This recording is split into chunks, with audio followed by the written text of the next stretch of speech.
feel like we've all been wondering about this. Are we getting dumber over time? We're reading less books, scrolling more, watching more brain rot videos, and relying on AI to do our thinking for us. Interestingly, there is a movie that predicted this happening. It's called Idiocracy, and it's a movie about a man with a very average IQ who gets frozen in sleep and wakes up 500 years later. After waking up, he soon discovers that human intelligence has plummeted. The idea behind this movie is that dumb people typically have more kids than smart people, which essentially means that over time, genetically speaking, intelligent people get phased out. Are we on base? I'll base your ass on my fist. In your face, ass. Shut up. I'm sorry, it's just... where am I? Shut up! I told you already. Now, here's the thing. There is a lot of evidence that, yes, we are getting less intelligent over time, but it's not to do with so-called dumb people typically having more kids. Sadly, what is actually happening is it's our younger generations, notably Gen Z and Gen Alpha, who are worse off cognitively, intellectually, and educationally. Gen Z is the first generation in modern history to underperform us on basically every cognitive measure we have, from basic attention to memory to literacy to numeracy to executive functioning to even general IQ, even though they go to more school than we did. So why? What happened? What happened around 2010 that decoupled schooling from cognitive development? Let's talk about what's going on exactly and why this is happening. Spoiler alert, a lot of this is to do with too much screen time. Let's start with IQ. Throughout the 1900s, it was found that IQ gradually increased over time, about 3 IQ points per decade. This is known as the Flynn Effect, and to put it simply, it basically explains why, generally speaking, kids tend to be cognitively smarter than their parents. Importantly, your IQ score is relative to a reference group. So typically the average is set at 100.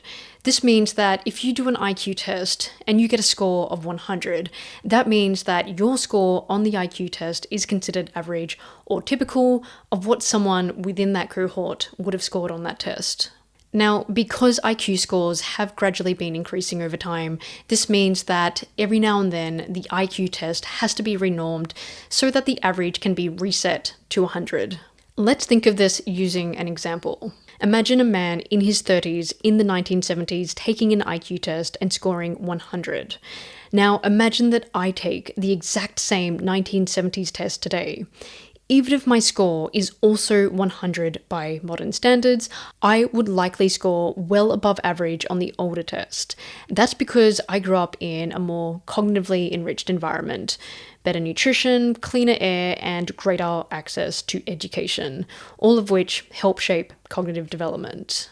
Interestingly, if this man were to take the same test again 10 years later in the 1980s, he would likely score slightly above 100, and this would be thanks to improvements in nutrition and education over that period. To clarify something else important, these increases in IQ weren't for every aspect in IQ. They were mainly for non-verbal skills, such as problem solving, abstract reasoning, and pattern recognition. This is otherwise known as fluid intelligence. Crystallized intelligence, which refers to the knowledge you have about the world, also increased gradually over time, but just not as much as fluid intelligence. You can think of fluid intelligence as your general cognitive ability when it comes to learning new information. Now, this is where it gets interesting. The Flynn effect is starting to reverse, and it's happening in a lot of countries, including Norway, Denmark, Finland, France, the US, and the UK. It might also be worth mentioning that a lot of these studies are based on military-based samples, which allows for both cohorts to be compared over time. So when did this reversal start happening? It looks like it started happening around the early 2000s, and in terms of how bad it is, this depends on which paper you're looking at exactly, but generally speaking, it looks to be about 2 IQ points per decade. All up, this indicates that younger people, as in young adults, teenagers, and children, now have a lower level of fluid intelligence compared to older generations. In other words, they have a lower level of cognitive ability for learning new information. Let's now talk about educational declines. A lot of these kids don't know how to read because they have had things read to them, or they can click a button and have something read out loud to them. I just don't think these kids even care. They don't care about making a difference in the world. And I think that we need to cut off technology from these kids, probably until they go to college. I teach 8th grade history, and I have 110-ish students. 2 of them are reading on grade level right now. 18 of them are at a kindergarten level. 55 of those students are between a 2nd and 4th grade level. But it's not just literacy. It's not just literacy, and it's not just like lack of content knowledge. It's not just critical thinking skills. It's basic thinking skills. My students can decode almost nothing. They cannot apply inference. They cannot process questions that are longer than a sentence. They cannot connect cause and effect. They can't track multi-step ideas like in a political cartoon. I see it every single day. These kids have a frightening ability for information to go from their eyes to their hands and not pass through the brain at all. What do we do, y'all? That ship is sailing across the ocean and there is no one at the wheel. There has been a long and steady decline in educational outcomes. Let's look at this PISA report.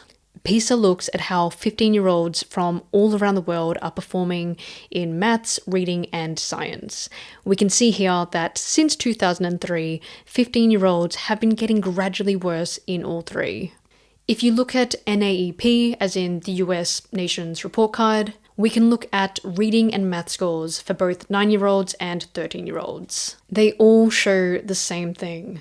Since 2012, students have been performing worse on these educational outcomes. So it's pretty clear from the data that children and adolescents these days are worse off cognitively and educationally.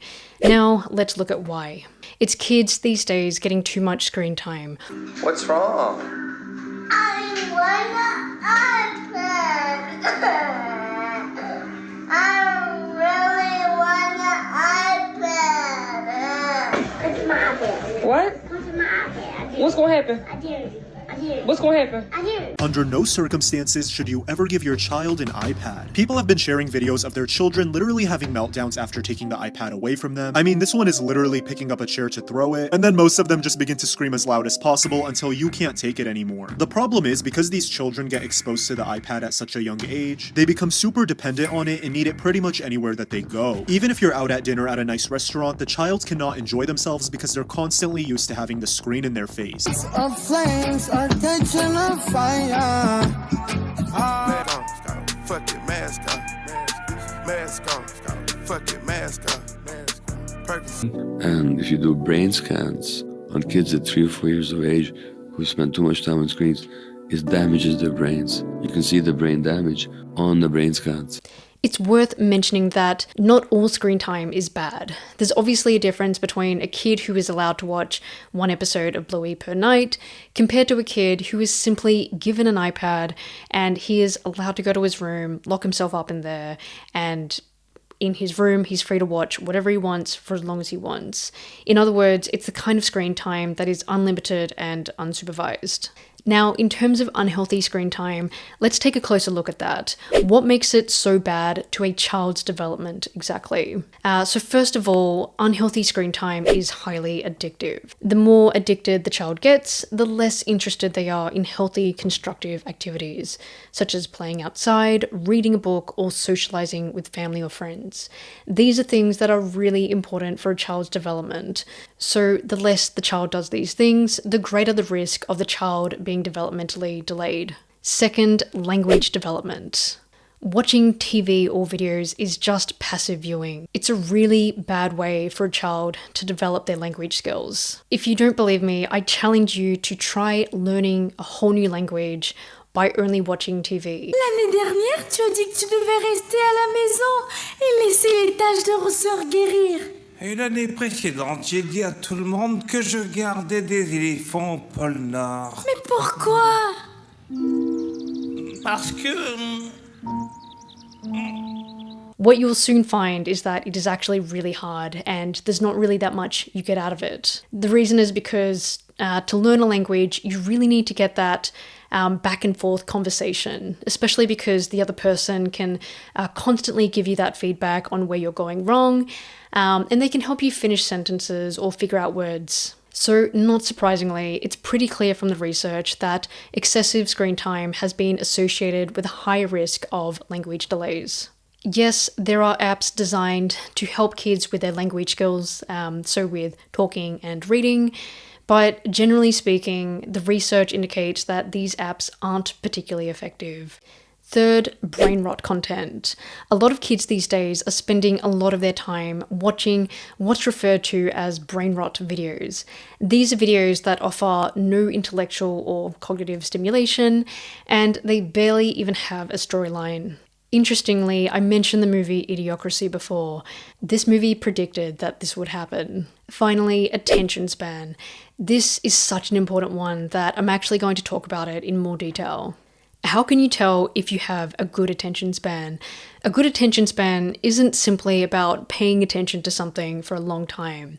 It's about being able to choose what you focus on, staying focused on that for as long as you need to, and knowing when you need to switch your attention to something else that is important. In other words, it's about being able to control your focus. So why is a good attention span so important?